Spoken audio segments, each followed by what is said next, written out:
First off, 92, 93 in Formula One was some of the most technically advanced periods with active suspension and so on. And then all of that kind of got banned going into 1994. Yeah. Why was it banned, and what exactly was banned? So the main things that were banned were the active suspension, huge impact.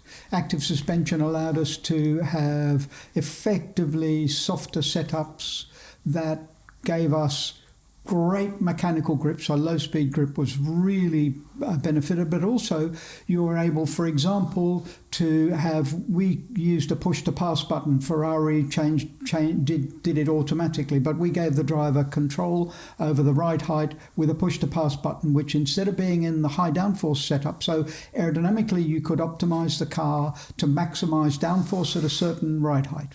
And then look for where is low drag, and low drag would always be nose up, tail down. Right. So you take angle off everything. You just take angle off. And it could be, when we first gave it to, say, Michael Schumacher for testing, he complained that when he came off the button, it was too slow to go back to the high downforce setting for braking. So we had to speed it up a little bit. So it was just a hydraulic pump, working 4 actuators instead of springs and dampers, so you could do roll control, everything you could do with these units. Wow. And that allowed us to have maximum downforce wherever we needed it and minimum drag. Now, not as powerful as a DRS, but you would have maybe a 7, 8, 9, perhaps even a 10% change in drag by just changing the attitude of the car. And we went to extremes, of course. Now, it caused some problems. So one of the reasons that it was banned was some problems were seen in 93.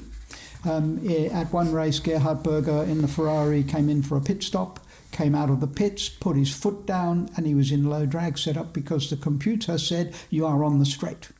But he was coming out of the pits, and the car just suddenly turned left and crashed into the barrier. Oh my. And that was caused by not having a full control and understanding of what mode you're selecting. Because, at this period then, nowadays it seems like you do it with some like highly accurate GPS system, but back then, I suppose that wasn't in the Formula One cars. Even if you had GPS, the system decided you're on a straight. Yeah. You just happened to be coming out of the pits. Yeah. Yeah. So that was really, that was sort of one thing. And also, one of the things that Formula One do very well is they have people researching safety in all sorts of ways. Primary safety, that is avoid an accident, but also secondary safety is a really big thing. How do you make the car safer? And one of the things that is against primary safety is going faster and faster and faster and faster in the corners. So the structures of the cars weren't the incredible structures we have today. They're really amazing structures today. And they do a great job of protecting the driver.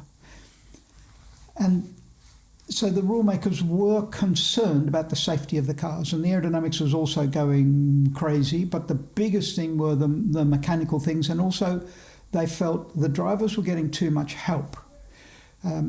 Computer aids for driving were becoming really advanced.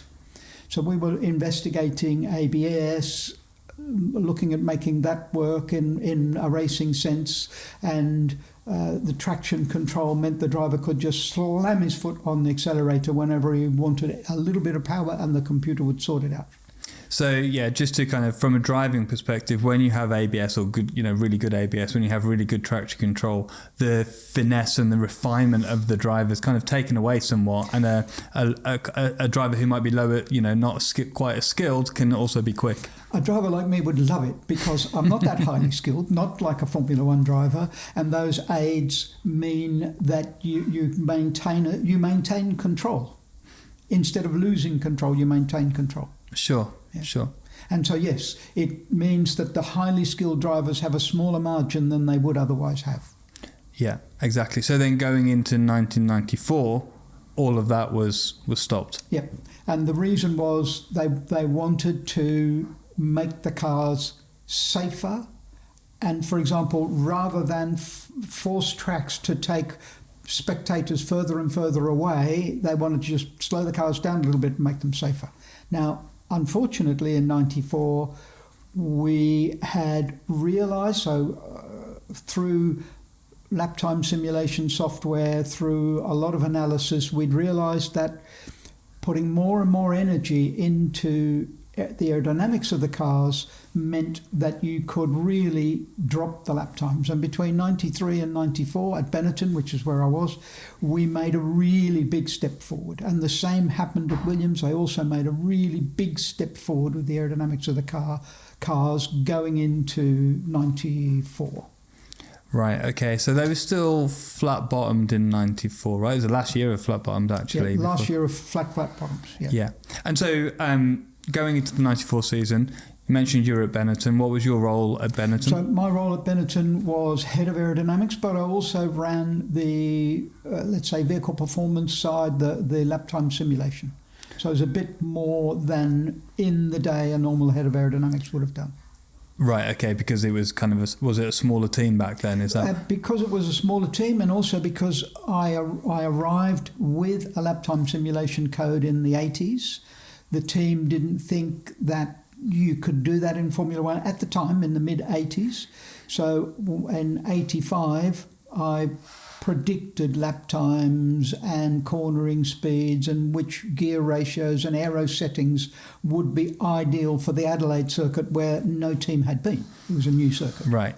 And when the team realised, having got my printouts, that the lap time simulation predicted correctly, so you can imagine, do you trust, at the time when I wrote this code, I was working as a model maker. Do you trust a model maker who's written some code that he claims to be able to predict lap times? Or do you trust your instinct and go a little bit safe, so you put in a taller top gear than the prediction suggests? Because if you sit the engine on the rev limiter forever, you're going to blow it up, so you don't risk that. And you go with a medium aerodynamic setting and so on. So the team didn't believe what I'd done back in the 80s. And then when they came back, it was like, okay, the gear ratio is all right. It didn't need maximum downforce. The track was slipperier than we expected, and things like this. And then 10 years of work roughly on that code. And because I'd written the code, it was a one-person code back then. So I continued to develop it, and I did it after hours, basically. But I continued to develop it. And then I was the only one who could run it because it was my code. It wasn't written to be a friendly code with a good user interface for normal people to use. Yeah, this is 1993, 1994 after all. So going into the 94 season, Benetton hadn't won a world championship at that point. No. But what was the feeling within the team? You had Schumacher in the car. It looked like it obviously ended up being a very good car. So the feeling was very positive that we had made a big step, 93 to 94, despite the changes in regulations, because all the regulations get shuffled around almost every year. So despite that, there were some fairly decent-sized changes that we overcame and made a big step forward. So then you feel, we've employed more people to do aerodynamics. We've made some good progress. We should have a good year, but you don't really know until you go testing. Then when we went testing, it was really clear the car had huge grip. And Schumacher would always be the one who'd step forward and ask, I want to do the first test. I want to see what the car's like. And you say in 93, when he stepped into the car, it was like, yeah, it's a bit better. But when he stepped into the 94 car, it was, whoa, boys, you've made a big step here. That you can really feel the extra grip. That, despite the fact that he'd gone away from active suspension, which gave really great low-speed grip. So when just out of personal interest, when a driver like that gives you feedback, what is he actually saying? He's saying it's got more grip, it's more drivable, it's easier to be with on the limit. They can give you all that feedback, but in particular, Schumacher would focus on how much faster is it? Is it really faster? Yeah. And we always treated that first test of the season, we would treat that with a bit of grain of salt because the driver had been out of the car for a little while, and you think if you drive a road car, there's just no comparison. There's just no comparison whatsoever.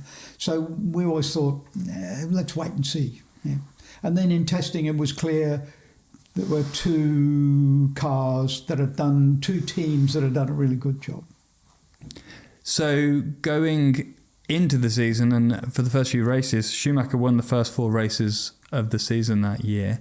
But then there were allegations of cheating. Yes. When did they start? What were they about? So I think it was Brazil. Senna had an accident or didn't get stopped on track and sat and watched and listened to the cars. Like most good drivers will be paying attention. And he could hear a misfire from the engine, especially coming out of corners. That's when serious allegations started. He went back to his team and said, "Have you boys been listening?" And then the allegations started.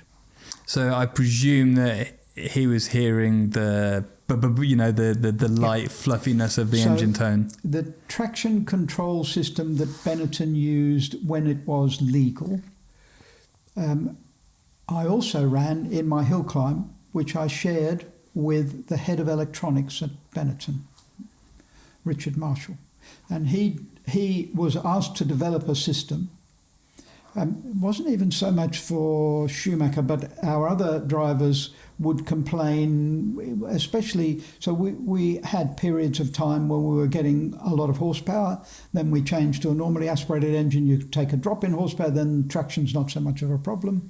But in wet conditions or in, let's say, difficult conditions, or if the driver just got too enthusiastic, you would have a tail slide and you lose quite a bit of time with a momentary slide.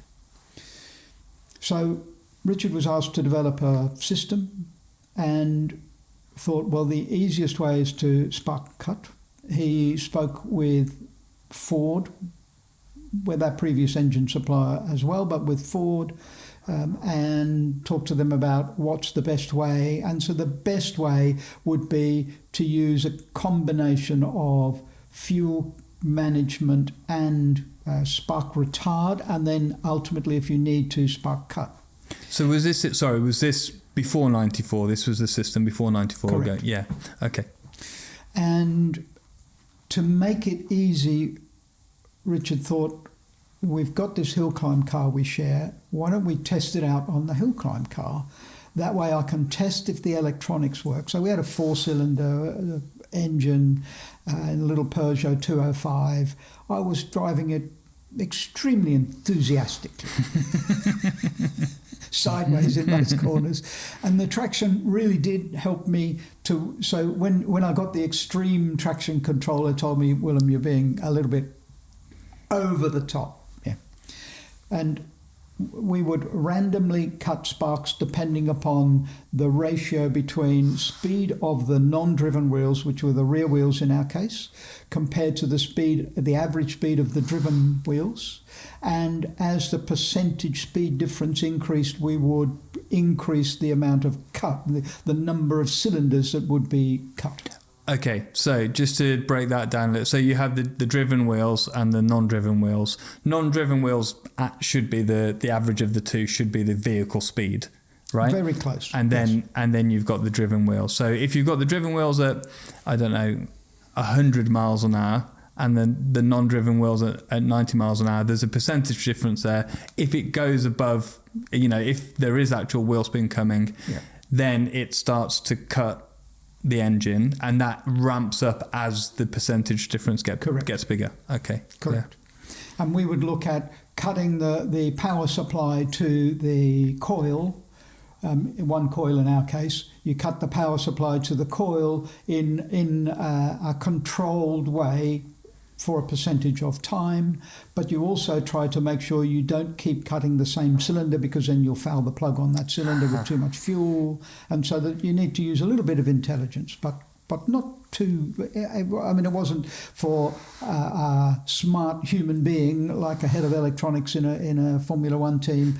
For Richard, it wasn't too difficult to program in what needed to be done, and we tested that on our hill climb car, a Peugeot hill climb car, before Richard then confidently put it into the Formula One car with all the changes he knew needed to be made. And that worked for our drivers in Formula One. And we noted, for example, the percentage slip needed to be a little bit different with Formula One tyres. They don't slide as much as a sort of, let's say, closer to a road car tyre will allow you to slide a lot. A Formula One tyre will not slide much before you go past the peak of performance. Sure. Okay, so this system that you put into Formula One, it was a dynamic system. If the driver was way too aggressive, it would cut it harder. If there was too much wheel spin, it would cut it more. Yes. It was basically allowing the tyres to slip first of all, and then correcting it very quickly afterwards. Yeah. And what was that, 92, 93? Yes. Yeah. Okay. And so that all got removed going into 94. Yes. And but so intelligent human beings will always look for a way around any regulation. So many regulations. So other than Formula One, many championships will say the spirit of the regulation is also enforceable. So if the idea is the headline, so the headline says traction control is banned. In other formulae, if they say traction control is banned, and you find a legal workaround that allows you to have a form of acceleration limitation that does comply with the letter of the law, then in other championships you'll still not get away with it because you're breaking the spirit of the regulations. In Formula One, there is no spirit of regulations, of technical regulations. You find a clever workaround, and then also you just think, when the complaints start and you feel we have a workaround that is 100% defensible, but we're not going to explain it even to the rule makers. Because if we explain it to the rule makers, they are human beings. Someone's going to talk in the pub and the news will get out. And for the whole year, the news did not get out how we did it. Then at the end of the year, team personnel move and other teams learn what you've done and they do the same. Okay. But so how was it done at the time? And people say I'm very open, and I'm almost too open about how things work, and I try to be, but there are certain things that, say, during 94, you don't say anything because you can't, because then you give away an advantage you have to other teams who don't have it. Why would you open your mouth? You just pretend to be dumb, to pretend to be stupid. It's a better strategy. Yeah. So, I do that very well. So how was it done? Well, clever minds looking at it, and it wasn't only Richard, there were other people in his department who were very, very sharp. You sit down and you work out as a group of human beings, and I wasn't involved in it, I just learned by having chats outside. I wasn't involved in this at all. But Formula One engines, especially then, a Formula One engine today has a minimum weight for all sorts of parts of the engine, and they don't accelerate super fast. But back then, a Formula One engine was very light, and one spark, one revolution of an engine with the driver accidentally putting his foot down would be enough to have it over rev and blow up. So if you used a standard rev limiter that only came in at maximum revs, one piston firing would be enough to push it over the edge. And so the rules allowed you to limit the rate of acceleration of the engine to protect the engine. Okay. Then what could you not do? You could not have anything that detected for the ECU what gear you were in, what gear ratio you were using. You could not have anything in the engine that could tell you what the speed of the car was. So you had no wheel speed detectors, wheel speed sensors, none of that could be plumbed in. So how the hell do you work out how to limit the acceleration of the engine? Well, the first thing you do is you say, okay, we limit the acceleration of the engine so that only in first gear, but only in first gear, we control the rate of acceleration so that it doesn't wheel spin. Then in second gear, third gear, fourth gear, fifth gear, sixth gear, seventh gear, in the other gears, the acceleration doesn't give you any traction control whatsoever, because it works just for first gear, where the rate of acceleration of the engine is at its highest. Yeah. So the first thing we did was limit the rate of acceleration so that in first gear you would have so you would not help you off the line, but once the wheel spin had just momentarily stopped and you had a reasonable match, once the clutch had engaged, then you have good RPM to speed comparison at a fixed rate of acceleration. Yeah. So then you can say, right, let's do some tests. How fast can the car accelerate in first gear with perfect traction? And then we limit the rate of acceleration with that gear ratio to that particular rate. That was the first thing. Okay. So then off the line, you could get a good start. So as soon as the driver has dumped the clutch and RPM and rear wheel speed matches, you have traction control that will cut in, reduce the RPM, and for example, you wouldn't allow the RPM to be reduced below, let's call it 4,000 RPM. And it was legal because it wasn't kind of dynamic. You weren't using any sensors or anything like that. It was only protecting the engine. So you were protecting the engine, but it wasn't actually traction control, really. It was a kind of, I don't know how you describe it, but you're controlling, like you say, the acceleration of the engine. Then you could also say, why don't we look at where around a lap we get the maximum benefit? So at first, one of the first things we could experiment with and see that it made a difference was this just first gear. And then the next thing you think, where are we going to get the biggest race time gain? Well, it's going to be what gears are you using for your slowest corners, where traction's really important. Where getting out of the slow corners is really important. So it might be you tune your system for second gear and the driver slips his clutch more off the line when he's in first gear, and you quickly select second gear, and then the system works. But that's only going to work in a single gear. Then the next phase of intelligence you add is aerodynamicists know that as the speed changes, you get more and more ram air pressure in the engine. Now, you're always allowed to correct the mixture of the engine, its engine timing. You're always allowed to change that based on atmospheric conditions. You're at sea level in cold conditions, or you go to Mexico City in hot conditions. You go to nearly 2,000 meters of height in hot conditions. The air density is 75 or less % of the air density down below, so you might need much less fuel, and you might want to change your mapping quite significantly. So then you start to think, how can I figure out what gear I'm in to change the acceleration of the engine?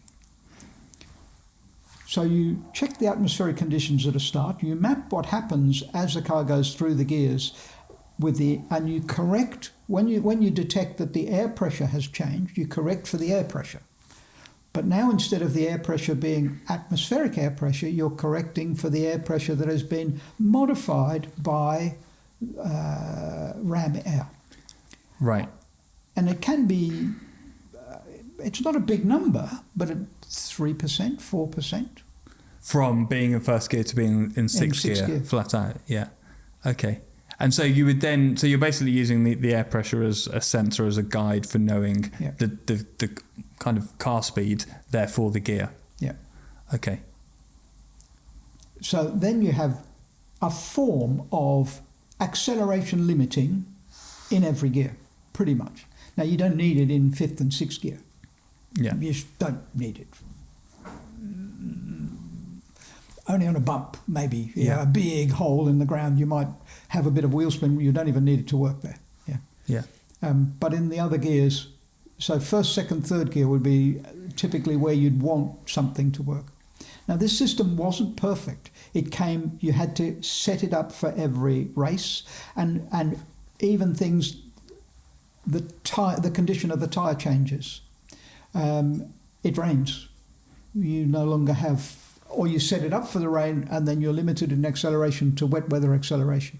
So the system wasn't perfect, but it gave the team a small competitive advantage.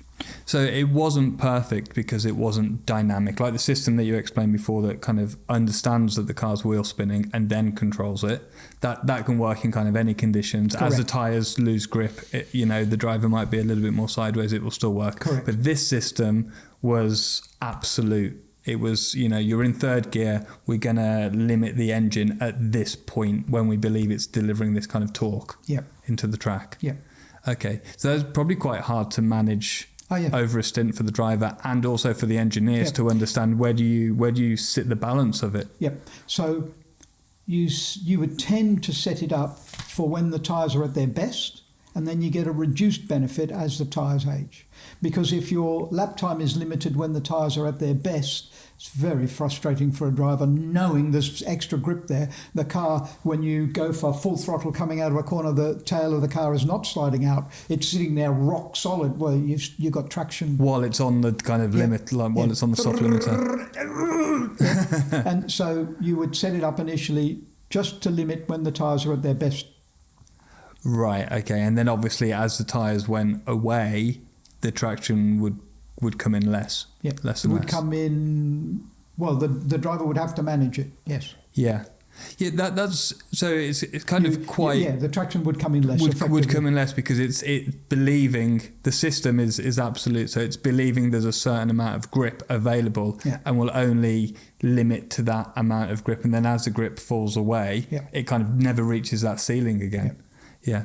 And then there were some mistakes made, some bits of code in there, because it would be useful on a Friday morning when you're allowed to put special sensors on the cars to use additional sensors to measure things and then take that code out for the race. Yeah. Got you. And so there were bits of code left in that were clearly disabled, not being used, but instead of being eliminated, they were left in and switched off.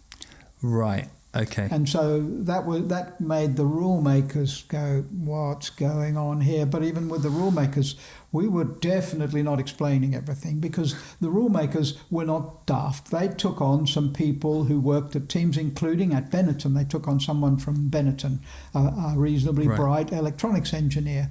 And now you're trying to make sure he doesn't understand the new phases that you're introducing into the code. And he also will know you've been clever and you've got round the letter of the law and you're allowed to do that. Yeah.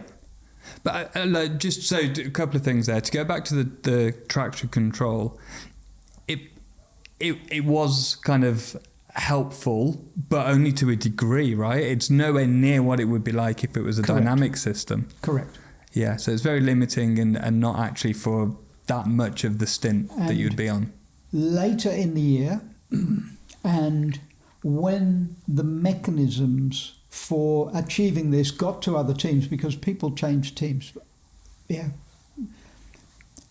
Ferrari took on someone from Benetton, one of Richard's number one men, let's say, and then the knowledge transfers. Other teams did more research in how to get the engine set up so you could not hear it. So you play with fueling and you play with spark retard instead of spark cut. So it's far more subtle. The noise changes are far more, they're not as in your face. Yeah. Sure. So actually that year when Benetton had it kind of was probably more, well, not visual, but it was more, easy to audible, more easy to kind of think that you're running some crazy TC system when actually it probably wasn't that much. And going back to what you mentioned about leaving some code in the car, I read that there was a launch control kind of part of that code that had been left in there. Can you tell me a little bit more about that? Honestly, no, because I don't know anything about it. Okay. I don't know anything about that. That would have been something they tested on a Friday. Yeah. And in order to help them to set up the system for first gear. But, sorry, knowledge void there. You mentioned on the Fridays that you can run all of the sensors. So the scramble between going through Friday evening before quali on Saturday to get all of that data together and actually make the final decision on when you do have that kind of cut ceiling, that must have been a lot of work and quite challenging for the engineers. Absolutely. And so the team would send an additional electronics expert to the track, specifically for that, for setting the system up. Yeah, so they'd be looking at the wheel speeds, checking out what the actual wheel spin was like and how that compared to what they were estimating, I suppose. Yep, exactly. Yeah. As I understand, there was another thing that was a bit sneaky where they weren't running an O-ring or something on the fuel system. Okay, so Hockenheim fire, 1994. Formula One introduced refueling for 1994. It meant that you could have a smaller fuel tank. That meant the car was lighter at the beginning of a race. It could be smaller if you wanted to make the car smaller, or you could repackage things. So that was one of the mechanisms that allowed us to repackage things a little bit. You could go a bit narrower with your chassis, for example, and move your coolers in, gain a little bit aerodynamically, partly because of the smaller fuel tank. The refueling, a number of teams had a lot of problems with refueling early on. So the FIA used a company called Intertechnique who supplied the rigs, and they had experience of supplying rigs for refueling aircraft in flight. So they had experience that none of us could even dream of. But we were all having problems getting the refueling rig to engage with the nozzle on the car and cleanly go in. And so quite often you would half engage and not have any fuel flow. Right. And then for safety reasons, they forced us to have a person on a handle, and you had to wait until the connection was made and then manually open the handle. If you let go, the handle would close and fuel flow would stop. So there are a number of quite good safety features. And for example, during the fire, the fuel flow stopped when the guy let go of the handle, and that stopped the fuel flow. Sure.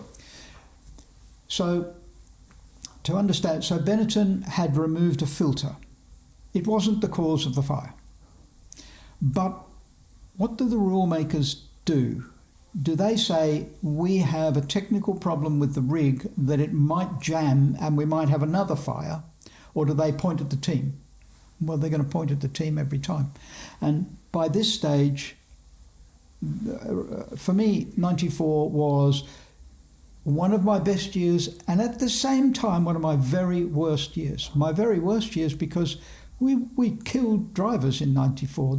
This is not what I wanted to do with my life, was put people at risk. And we were all worried about the refueling rigs and did what we could. But the filter was an attempt to get a tiny bit more speed, if there was some. Now, tests done afterwards by Benetton, we couldn't measure the difference. Logically, you say, and this filter was like a stone guard in a way, was very coarse. On the rig that Benetton owned, there was a tolerance difference between the parts manufactured, let's say, on the outside of the nozzle and the parts manufactured on the inside, and they had less clearance than the nominal clearance should have been. So that made that particular nozzle a little more likely to jam than a nozzle where the tolerances were averaged out and you had the initial design tolerance. So every part is manufactured with a tolerance. It can be a micron, or it can be 0.1 of a mil, or even a millimeter, but each part has a limitation. And we were unlucky that we got parts that were very tightly toleranced. The tolerances worked out that the outer was small and the inner was large. Okay. So a tiny particle. It was a bit tight. If the problem had been caused by a tiny particle, then that filter would, even if the tolerances were normal, the filter would make no difference to the thing jamming. Right. So the nozzle wasn't jammed open by a piece of debris, let's say, within the fuel. Sure. That wasn't the cause. But if it had been caused by a particle, that particle could have been so tiny that filter would have had no impact whatsoever. Yeah. The real reason was, in the first year of refueling, we were told how to design our car. You design your car with an open nozzle, and then when the car comes in, the refueling man has direct access and can just plunge straight into the car. Yeah. And he can see it coming as the car arrives, so he can sort of begin to line up and push it on. What actually happened, and we are confident of this from lots of tests. Now, the rig was quite complicated. You had to engage it. So the first thing that happened was you got a great seal with a good O-ring between the part on the car and the nozzle, and that should have prevented any fuel, even a drop, spilling. Yeah. So first that happens. Then you get the centre part to open, and that allows fuel to start to flow, and then you can start to get the fuel flowing. But there was a marble of rubber. So we talk all the time in motorsport about rubber marbles from the tyres. We hadn't, the refueler didn't see it. When you're the refueling guy, you're focused on the car coming, but once the car is there, you're looking at your great big nozzle with its great big handle. You don't see the centre part of the part on the car anymore. Yeah. You see the surround. Yeah. And so he plunges in. He didn't see anything. But we found if we put a little marble of rubble in 2 or 3 different places around the refueling nozzle on the car part, a little rubber marble would prevent the seal, but it would be rubbery enough that it would allow the centre part to open and fuel to flow. And then fuel sprays out at almost 360 degrees, except for one tiny little dot. Yeah. Almost 360 degrees. And these were pressurised fuel refueling rigs, and so the fuel sprayed out under pressure. Got you. Yeah. But so the rule makers were already thinking Benetton are cheating. That's what they thought. That's what they believed in their hearts. They're definitely cheating, is what they believed. And they're winning the championship by a chunk, because you've already gone through the terrible pain of Ratzenberger and Senna being killed at Imola. And there'd been some more, so Benetton's just surrounded by controversy.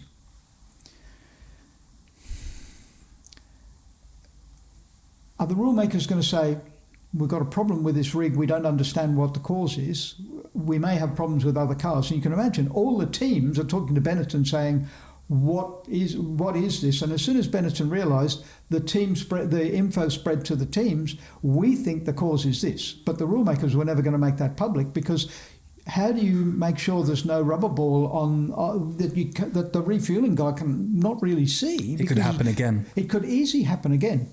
So it's far better to just blame the team and then try and very quickly get a fix in place.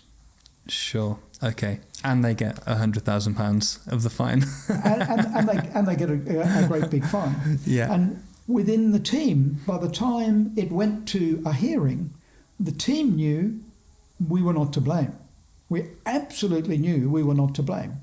And we went prepared. I wasn't there, but we went prepared with videos to show if it had been jammed by a particle, it would be so much smaller that it passed straight through the filter. So the filter was absolutely nothing to do with it.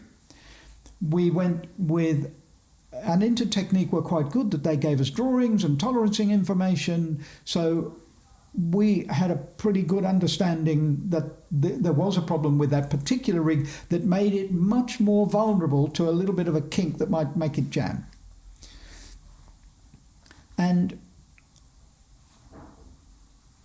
But the rule makers were thinking, we can use this as an opportunity, Max Mosley, we can use this as an opportunity to get the team either punished and banned or in line. So we went with all our technical evidence, and then Flavio and Max had a discussion. And we didn't present all our information. Flavio stuck his hand up and pleaded guilty.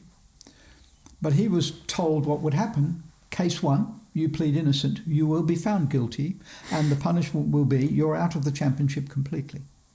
What's Flavio's job? Flavio's job at that time was to minimise the cost of running a Formula One team to the Benetton family, who was employed by them, and if possible, even make a profit for the family, but minimise the cost, and potentially prepare it for sale, because Benetton had got a lot of good out of having the team, but they thought, you know what, we've done what we can with Formula One, we've got our big publicity, we'll move on and sponsor something else. And so he was looking to find a buyer for the team in the background at the same time. So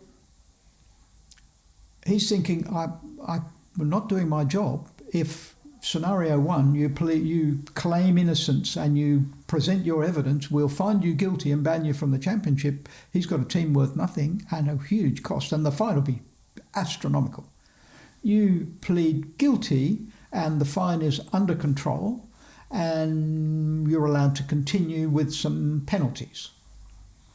So that's what he did. So kind of forced into it and just decided to take the kind of best route for the team. The rest of the team, we were really angry with Flav for just falling over. But we didn't have access to those threats at the time, and Flavio wasn't going to go even to the team. The people who were there figured out what had happened. Yeah. You know, a phone call late at night and, you know. So, yeah. Well, I guess it's a point of like, what do you do as a team manager? You need to protect the team, and it's not right to say it was your fault when it wasn't, but you've got to protect the team. Yeah, and so you can imagine people like Flavio wouldn't be 1,000% sure, technically speaking, that what we were doing with, say, our engine acceleration was 100% legal in the letter of the law. We wouldn't be 100% sure himself. Sure. And then that gets used as a little bit of weight by other people who also don't know for sure whether that's legal or not. Yeah. But they have an objective to make a closer championship. Yeah, of course. So it was a really interesting year also, for example, when the plank was introduced. So after Hockenheim, the plank was introduced. And no, at Hockenheim, I think. Anyway, the plank was introduced. And in the first race, quite a number of teams were illegal. Second race, Benetton were illegal.